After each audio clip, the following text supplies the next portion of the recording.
Қайырлы күн баршаңызға. Бүгін сіздерге осындай қазанда дәл тандырдағыдай нан пісіретін боламыз. Бізге ең алдымен жылы суымызға сары майымызды салып, сары май болмаса сұйық май салуға болады. Тұз, шекерімізді, ашытқымызды салып, жақсылап араластырып алатын боламыз.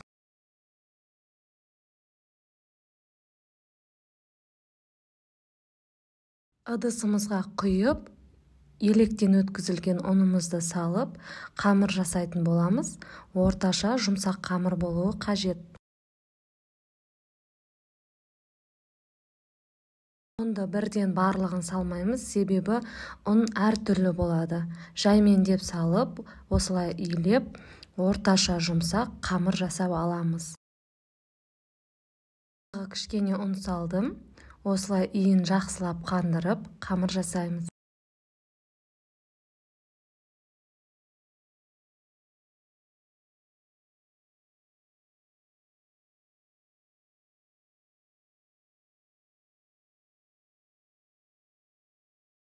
Илеп болған қамырымызды бетін жауып, жылы жерге 1 сағат немесе 40 минутқа көтерілгенше қойып қоятын боламыз.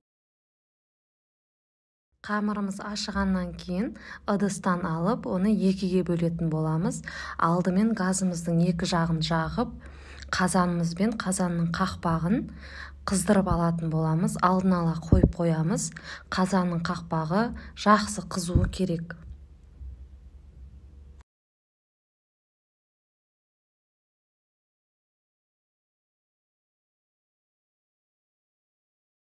Қамырымызды екіге бөліп, зуала жасап, нанымызды жасайтын боламыз.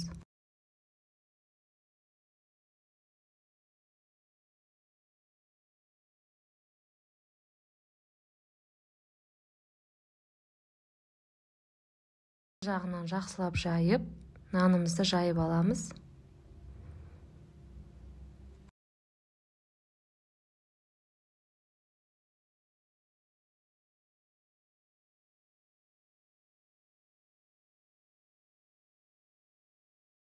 Нанымыздың бір жағына су сеуіп алатын боламыз, жақсылап.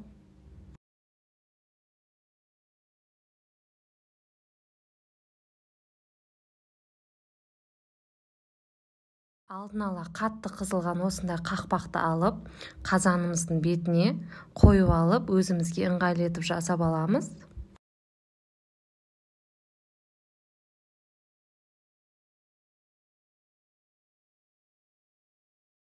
Енді нанымызды салатын боламыз. Су сепкен бөлігін, бетін қазанымыздың қақпағына жапсырып шығамыз осылай.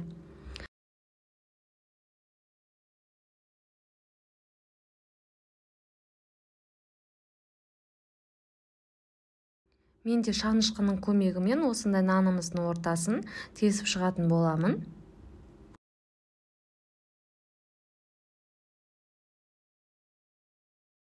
Егер де нанымыз ыстық қақпаққа салғаннан кейін ортасы көтеріліп кететін болса, міндетті түрде пышақпен осылай кесіп алыңыздар.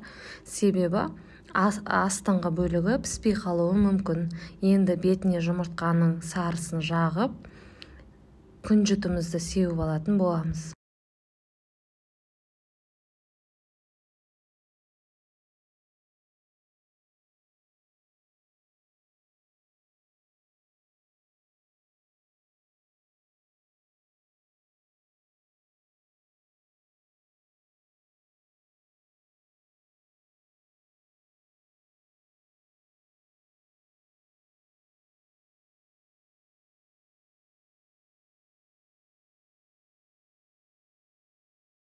Енді қақпағымызды төмен қарап аударатын боламыз.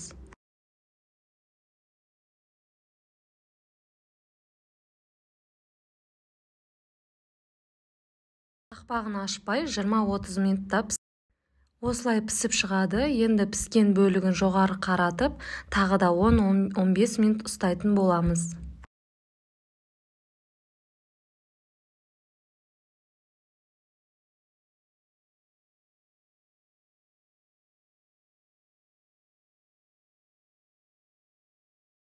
Нанымыз пісті.